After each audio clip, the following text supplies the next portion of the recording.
of God in that term, even though I cannot perceive of him. But to speak about concept like Trinity or dual nature of Jesus that he never claimed as a mystery, that is a different issue. It is not a mystery.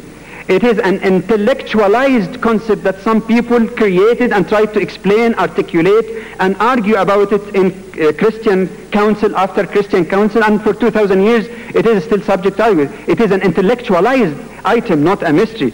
It is human being who proposed that to us, and again to refer to John Hick and his colleagues, actually if you examine carefully the Bible itself, you find that there is latitude and there is a great deal of room to reinterpret the Bible afresh, even from the standpoint of many practicing and learned Christians. Maybe that might close the gap that has existed for 1,400 years between Muslims and their Christian brethren. Thank you very much for your patience, and may peace and blessing be with you all.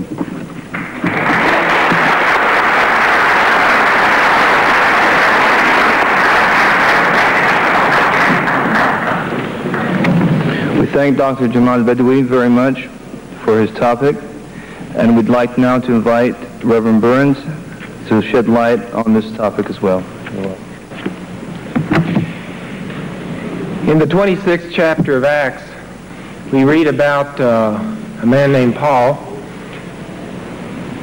Paul was standing before some rulers. One of the rulers was named Festus. Paul says in verse 22, I stand here testifying both to small and great, saying nothing but what the prophets and Moses said would come to pass, that the Christ must suffer, and that by being the first to rise from the dead, he would proclaim light both to the people and to the Gentiles. And as Paul thus made his defense, Festus spoke with a loud voice, Paul, you are mad. Your great learning is turning you mad. But Paul said, I am not mad, most excellent Festus, but I am speaking the sober truth. For the king knows about these things, and to him I speak freely. And at that point he's speaking of a king named Agrippa, who is also present. For I am persuaded that none of these things has escaped his notice, for this was not done in a corner. King Agrippa, do you believe the prophets? I know that you believe. And Agrippa said to Paul, in a short time you think to make me a Christian? I want to repeat that. In a short time, you think to make me a Christian. And Paul said, well, whether short or long, I would to God that not only you, but also all who hear me this day might become such as I am, except for these chains. Paul was, of course, at that time a prisoner. When I was asked a couple of weeks ago to enter into this dialogue, I thought about it, and I thought it's really sort of a crazy thing in a way. How can I stand up here in a short time? How can Dr. Badawi stand up here in a short time and explicate the belief on this very significant subject? In a short time, it's difficult to have such a dialogue.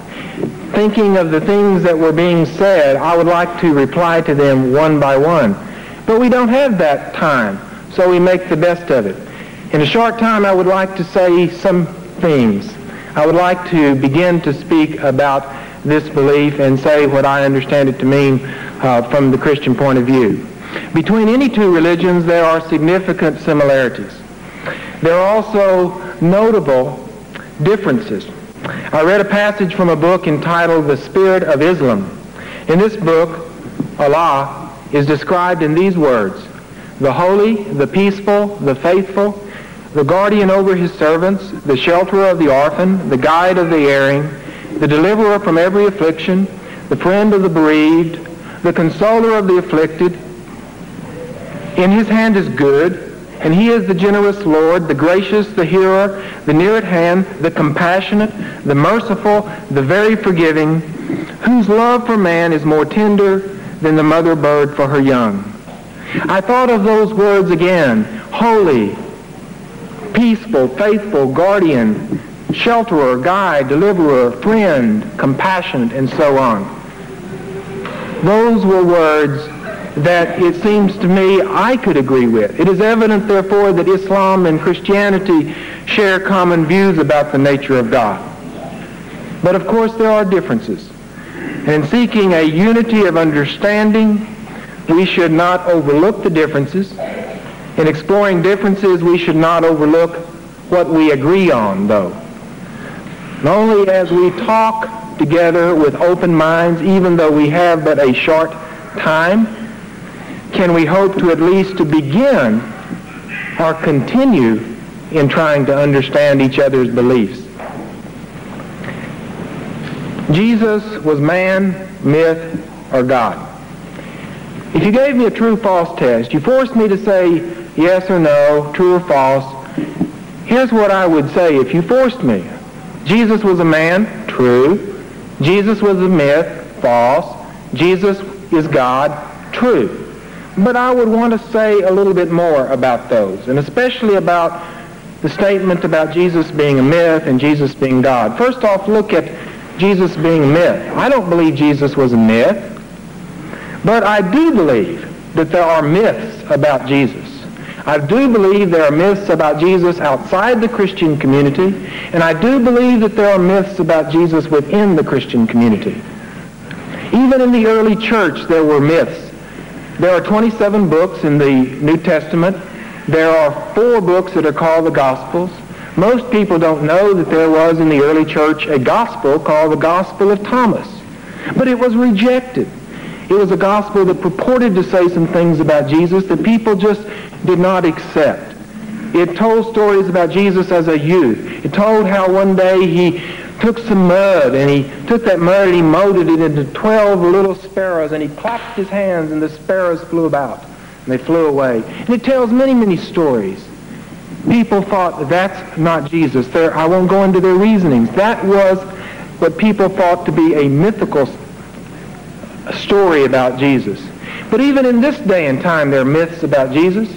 Some people would say, well, if Jesus is God, then he could have just been there in his cradle as a one-day-old baby, thinking about the universe, doing higher mathematics in his mind if he so chose, thinking the things of God. I think that is a myth. I think that the nature of Jesus was such that if he was God, he was not God in that sense. That's not what it meant to say he was God. There are other myths, and I won't go into them. One of the myths in this country is we take in this country and we shape Jesus so he looks more and more like an American. And the values that America deems good, somehow it seems that we hear more and more scriptures about the values that agree with that. We should be healthy, wealthy, and wise. Well, I think Jesus wants us to be wise, but I'm not certain that Jesus promised that if we followed his way, we would always be physically healthy and literally wealthy, at least in terms of money, finances. So there are myths. The problem that Christians and non-Christians have is how to separate the myth from the real Jesus.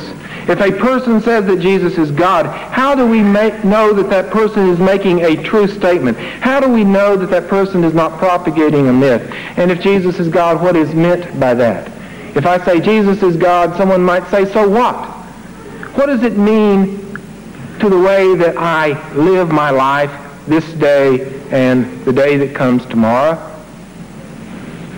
How do we come to see the real Jesus, the non-mythical Jesus? How do we come to understand who Jesus really is? My claim is that there are 3 sources. I've understood that Christians have claimed that there are 3 sources. The primary source, it seems to me, are the Scriptures. The Scriptures of the Old and New Testament, the Bible. The second source is the community of believers. In the first letter that John wrote in the New Testament, John says, that which was from the beginning, which we have heard, which we have seen with our eyes, which we have looked upon and touched with our hands concerning the word of life, that which we have seen and heard we proclaim also to you. The community, the early community saw something, heard something,